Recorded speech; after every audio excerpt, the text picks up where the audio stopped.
In this episode of Talking About Orks, we're going to be going over the Painboys and Mad Doc Grotznick, because they all fill the same role, obviously. So let's talk about your basic Painboy, which has your typical knob stats: strength 5, toughness 4, 4 wounds, 4 attacks, 6+ save. Can be accompanied with a Grot Oiler. So he comes with the Dirty Syringe, Power Claw. And he can, basically, just like he used to, give you Feel No Pain, but Feel No Pain on a 6-up, and only for infantry or bikers, which should cover anything that's not a vehicle in the Orc army. So nothing too out of the ordinary there. So in addition to being able to give you a 6-up Feel No Pain against all wounds, mortal or not, he can also heal up multi-wound models for D3 wounds within 1 inch. Yeah, within 1 inch. He's got to be right next to him. So that's really awesome for especially weird boys that take mortal wounds from perils. Heal them up next turn. So that's definitely, if you're going to be taking weird boys, especially if you're doing spite spam or jumping, having a Painboy next to him is really going to help. And the guy can be accompanied by Grot Orderly, which can give you a reroll the die for attempting to heal once per game.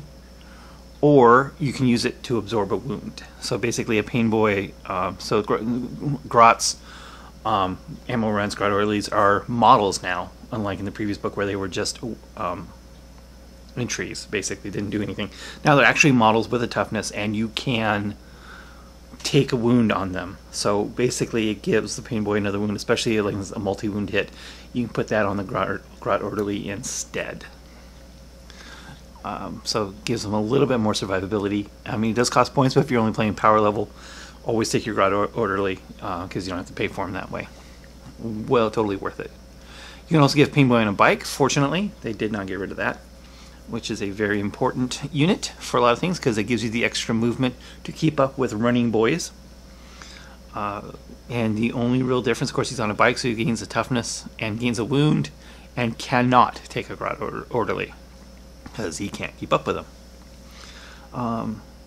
Other than that, they're identical. They do come with Power Claws, which with the chapter approved points reduction is a huge benefit. They are significantly cheaper than they were before chapter approved. And with also, they can replace the Power Claw with a Kill Saw. That's definitely something I would consider doing for a measly 2 points. Because the Kill Saw is significantly better than a Power Claw, being more AP and straight up 2 damage instead of D3. So you don't have to worry about it being just 1 damage. So with 4 attacks, and maybe you have a banner knob nearby, they're only weapon skill 3 instead of 2 like other characters, but he's still, I would definitely go with the Kill Saw over a Power Claw. And you can always do attack with your Dirty Syringe, which is basically a poison, which always wounds things on a 2-up. But being strength 10 with the Kill Saw or Power Claw, you're going to be wounding most things on 2s anyway, I guess, with the exception of like Magnus or other big characters. But so non-vehicles always wound on a 2-up, but no AP. So if you want to wound on a 3-up with AP or 2-up with no AP, yeah, I don't think there's much of a debate that you'll probably never use the Dirty Syringe as a melee weapon, unless you don't want to kill something for some reason. And then Mad Doc is pretty much exactly the same. He does have slightly better stats. He is more toughness, more wounds. He's got the same number of wounds, unfortunately, but he's more toughness. Same number of attacks. He does come with a Slugga, unlike the Painboy. He does not have the option of the Kill Saw or a Grot Orderly. But he has a couple of extra rules. Super Cyborg Body. Each time this model loses a wound on a 5 or 6, that wound is ignored. So that stacks with other abilities in 8th edition. So he will have a Super Cyborg Body. He will have his Doc's Tools save. And if you take him as a Warlord, you can take the Warlord 6-up save. So you can have, for every wound he takes, you can roll a 5 or 6. That fails a 6. That fails a 6. So you have 3 chances to save a wound on Mad Doc if he has that Warlord trait.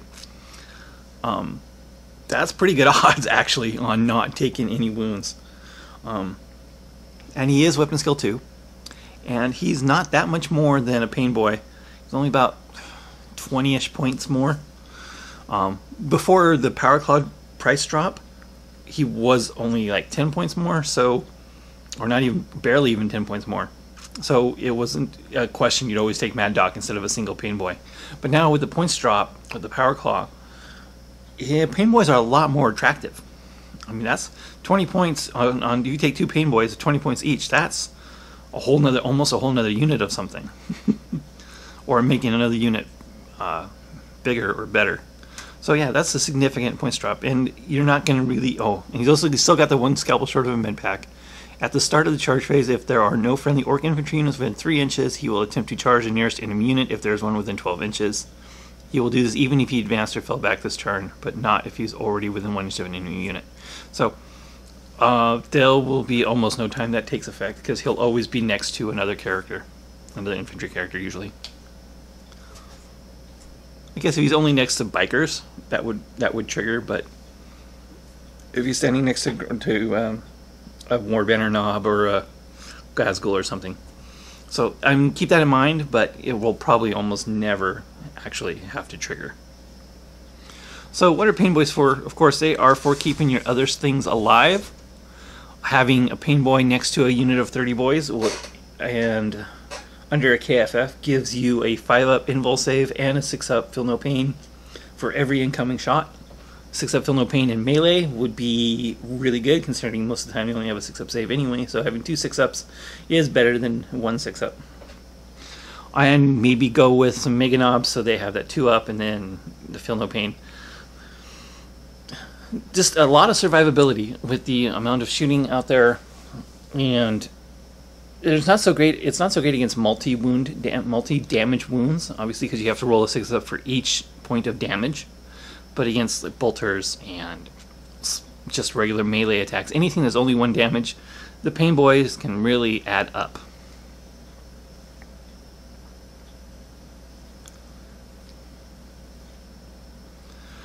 So Painboys are definitely a much needed support unit, especially if you're running infantry.